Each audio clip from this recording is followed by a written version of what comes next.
What's up? This is Cassettes Won't Listen, South by Southwest 2008, and you're watching Blaze.com.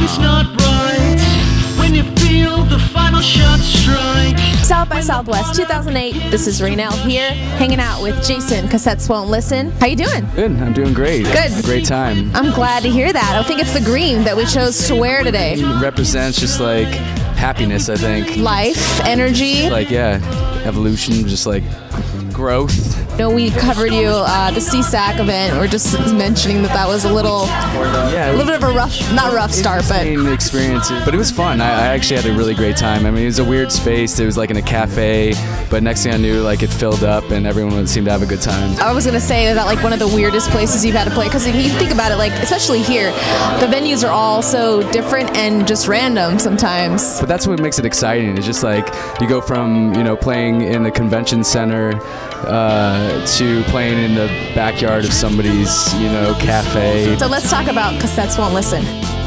First of all, it's all you.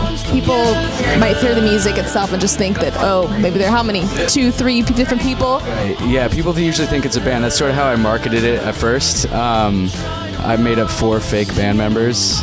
Yeah, I was producing and I came out with a couple tracks and I was like, wow, this sounds like a band.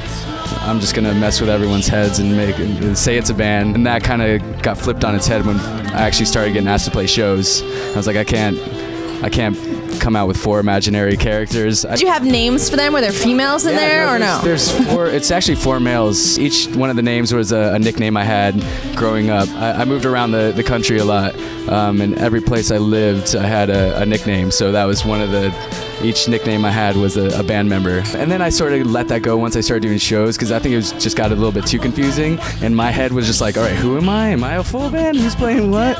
So now I just consider myself a solo artist. I'm doing a lot of stuff like going from keyboards to guitar and singing and live looping, and it's just like a lot of stuff to think about. I know that your music has been all released digitally, right? And you're releasing, let's see, Small Time Machine. This is the first one that's not. Yeah, it's my first physical release. Came out on March 11th this past Tuesday. It seems like the industry is going towards digital, and I'm kind of going against the industry and going physical now. But I mean, having physical CDs out presents a lot more opportunities. People love free music, so like I really started off. I was just like, I'm gonna record songs.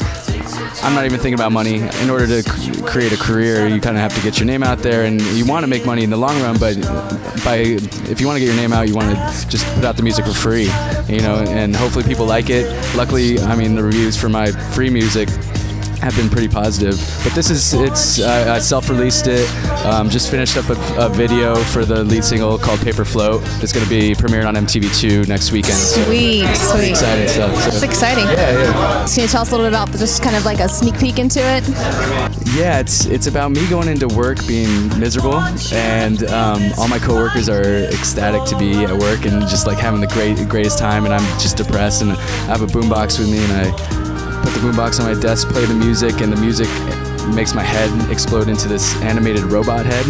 So then I quit work and I run around town with my coworker who also turns into a robot. And then then the batteries die in the boombox and we have to go back to normal and go back to work. I'm gonna set up a tour for the summer and keep on recording. I do a lot of remixes and producing for other bands, so do that, just constantly pushing and staying creative and having fun.